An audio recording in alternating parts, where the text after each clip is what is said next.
La fréquence, le sentiment que vous avez est une énorme quantité d'amour. Si vous pouvez vous y rendre pleinement et que ce n'est pas chimique, c'est électrique. Et vous pouvez le sentir dans chaque cellule de votre corps. C'est l'effet secondaire de cela que nous avons vu comme une mise à niveau biologique. Je veux que vous racontiez l'histoire de votre respiration sur le chemin de l'aéroport ce jour-là. J'ai vu des gens avec des tumeurs, de l'eczéma, Parkinson, de la polyarthrite rhumatoïde, du syndrome de Hashimoto, disparaître littéralement après une mise à niveau biologique. Toutes les maladies diminuent les fréquences et émettent des messages incohérents et vous pouvez dire à ce moment-là, quand ce système latent s'allume et que ces microtubules commencent à vibrer, vous ressentez un tel niveau de cohérence afin de vous sentir connecté à quelque chose de plus grand, que vous souhaitiez à nouveau vivre cette expérience. Et donc la prochaine fois que vous ferez ce souffle, vous avez plus d'intention, vous avez plus de passion et vous attirez littéralement cette énergie dans votre cerveau. Et littéralement, une femme a déclaré « son scanner cérébral était hors norme ». Elle a dit un autre et je n'ai pas besoin d'un mari. Les gens le font donc. Et l'effet secondaire est que le corps commence à changer radicalement. Super cool! Pouvez-vous nous dire ce souffle ou peut-être une version abrégée de ce souffle? Pourriez-vous nous laisser un conseil sur une version de ce souffle que les gens peuvent essayer par eux-mêmes à la maison pour peut-être avoir un aperçu de ce dont nous parlons? Bien sûr, si vous pouviez utiliser les mêmes muscles en ce moment, contractez les muscles que vous utilisez pour l'élimination, avant et arrière, et vous deviez soulever ces muscles. Vous soulèveriez votre plancher pelvien ou votre périnée, et ce sont les muscles que nous allons utiliser pour contracter l'énergie liée au premier centre. Si vous deviez tirer votre abdomen et approcher votre nombril à votre colonne vertébrale, vous contracteriez le deuxième centre ou vous commenceriez à extraire l'énergie du deuxième centre. Si vous contractez votre abdomen supérieur, vous contractez maintenant les muscles liés à ce centre. Le fait d'inhaler par le nez pendant que vous contractez ces muscles, en faisant les deux, c'est le fait de tirer cette énergie là où nous voulons qu'elle aille, jusqu'au sommet de notre tête. Donc, si vous avez pris votre doigt et que vous deviez le placer sur le dessus de votre tête et travailler votre doigt maintenant là-dedans, puis retirez votre doigt, si vous pouvez y garder votre attention, puisque là où vous placez votre attention et l'endroit où vous placez votre énergie, c'est donc votre cible. L'idée est donc de fermer les yeux et inspirer.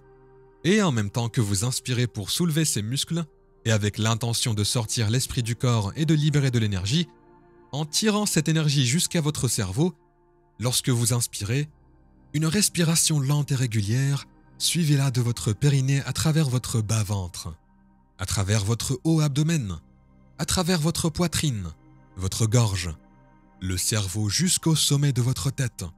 Et quand vous arrivez en haut de votre tête, retenez votre souffle. Et maintenant, serrez un peu plus ces muscles. Et il suffit de pomper ce liquide vers l'arrière de votre cerveau et de le maintenir. Puis d'expirer, de se détendre et de ressentir. Au début, quand vous apprenez quelque chose, vous devez vous entraîner. Mais comme vous continuez à vous entraîner, cela deviendra plus intuitif et moins étape par étape, mais plus comme un mouvement. L'acte est donc d'inspirer en même temps.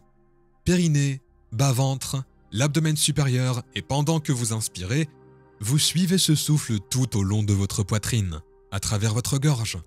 Continuez à inhaler dans votre cerveau jusqu'au sommet de votre tête. Lorsque vous arrivez au sommet de votre tête, laissez tomber vos épaules, redressez votre colonne vertébrale, serrez un peu plus ces muscles. Mettez votre attention sur le dessus de votre tête et poussez un peu ce fluide. Compressez ces cristaux de la glande pinéale. Maintenez quelques secondes, puis détendez-vous et ressentez-le dans votre cerveau. Maintenant, je recommanderais quand vous faites cela de jouer de la musique qui n'a pas de paroles, mais qui a de la batterie ou de la musique que vous pouvez interpréter comme le mouvement de l'énergie. Avec l'énergie qui frappe votre cerveau, n'en ayez pas peur. C'est juste la libération d'énergie. Quand cela se produit, prenez un moment vos yeux fermés et recommencez. Je recommanderais 5 minutes au début et travaillerai pour aller jusqu'à 10 minutes. Habituellement, les gens qui le font correctement ont une quantité d'énergie très importante dans le cerveau. Nous savons maintenant que ce souffle crée plus de cohérence cérébrale. Il augmente la quantité d'énergie dans le cerveau qui active le système nerveux autonome. Nos scans cérébraux montrent qu'il stimule la glande pinéale et ce sont toutes les choses importantes à avoir une expérience mystique. Hé Cécile, lève-toi, je veux que tu parles ici. Vous voyez ce gars? On dirait un gars normal. N'est-il pas mignon? Je veux que tu racontes l'histoire de ta respiration sur le chemin de l'aéroport ce jour-là. Bonsoir à tous. Il ne s'y attendait pas. Non. Je m'appelle Cécile McCannon. J'ai commencé les travaux de Dr. Jones il y a 6 ans. Et j'ai fait un atelier progressif en Arizona. Et je ne savais pas dans quoi je m'embarquais. Quand je suis arrivé, je me suis présenté en quelque sorte la première nuit. Je me suis assis à côté de quelqu'un. Et elle avait toutes ses notes. Et ces tonnes, vous savez, ces tonnes de notes. Et j'ai pensé, quoi? Je ne sais pas quoi faire. Je devrais aller chercher un bloc-notes ou quelque chose comme ça. Mais pendant cet événement, nous avons appris le souffle. Et la méditation que j'ai eue après le souffle était incroyable. Vraiment incroyable.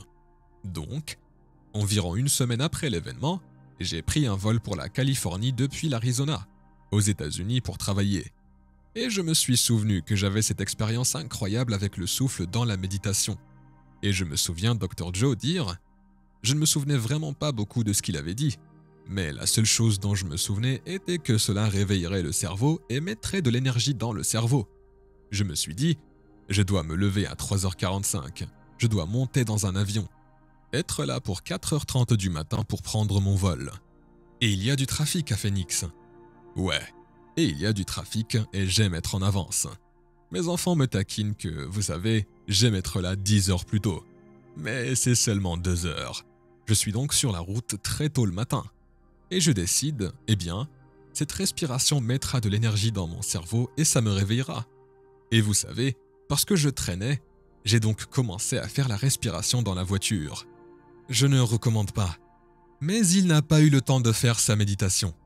Alors il s'est dit qu'il allait faire la respiration au feu de signalisation.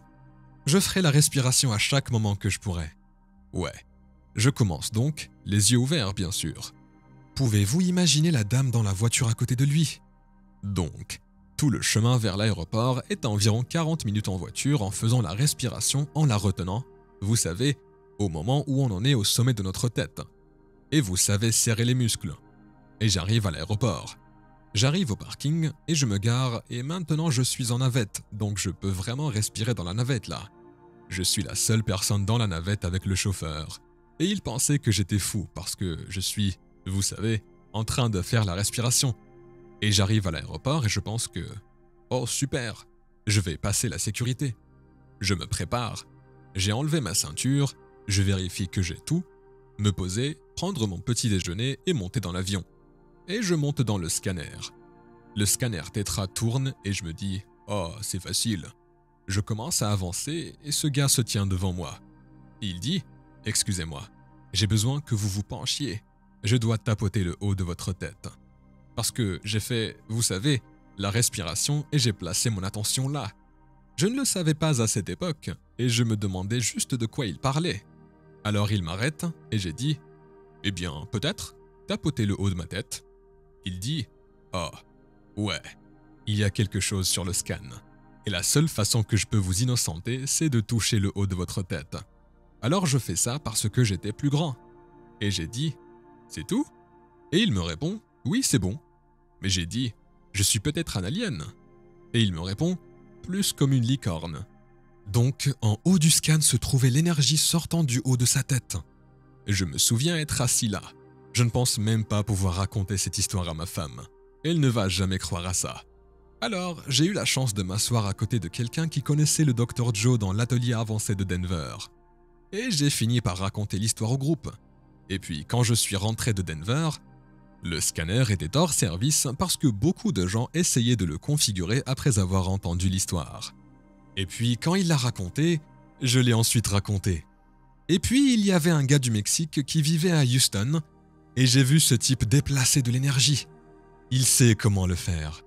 Et il a levé la main et il a dit « Oh, eh bien, j'ai traversé le scan Tetris et ils l'ont vu sortir du haut de ma tête aussi. » Je me suis dit « Il faut que j'essaie ça. » Alors j'ai dit « Je vais changer un peu. » Ce que je vais faire, c'est que je vais mettre mon attention dans mon cœur. Et je vais me dire « Oh, et je vais juste ouvrir mon cœur comme je ne l'ai jamais ouvert auparavant.